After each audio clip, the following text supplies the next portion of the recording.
সোমবার new York সময় বিকেল 4:15 জন এফ কেনেডি আন্তর্জাতিক বিমানবন্দরে নেমে গাড়িতে উঠছিলেন জাতীয় নাগরিক পার্টির দুই নেতা আক্তার হোসেন ও ডাক্তার তাসনিম জারা। এ সময় এনসিপির সদস্য সচিব আক্তারকে লক্ষ্য করে একের পর এক ডিম ছুটতে থাকে যুক্তরাষ্ট্র আওয়ামী লীগের নেতাকর্মীরা।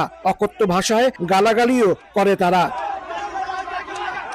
বিক্ষোভকারীরা আক্তার হোসেনকে বহন করা গাড়ির সামনে শুয়ে পড়ে এবং গাড়িতে আঘাত করতে থাকে।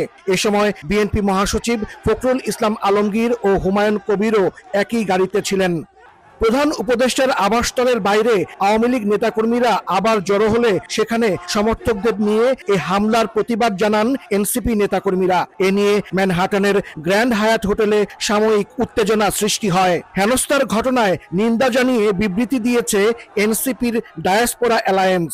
আমরা সেই প্রজন্ম যারা হাসিনার গুলির সামনে দাঁড়াতে আমরা ভয় পাই নাই।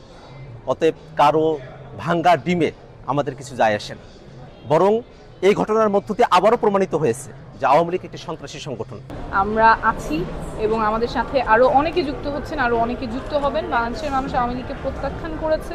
জামায়াতে ইসলামের নায়েবে আমির সৈয়দ আব্দুল্লাহ মোহাম্মদ তাহের অভিযোগ করেন, দূতাবাসের যোগাযোগ ও ব্যবস্থাপনার ভুলে এনসিপি নেতার উপর হামলার ঘটনা ঘটেছে।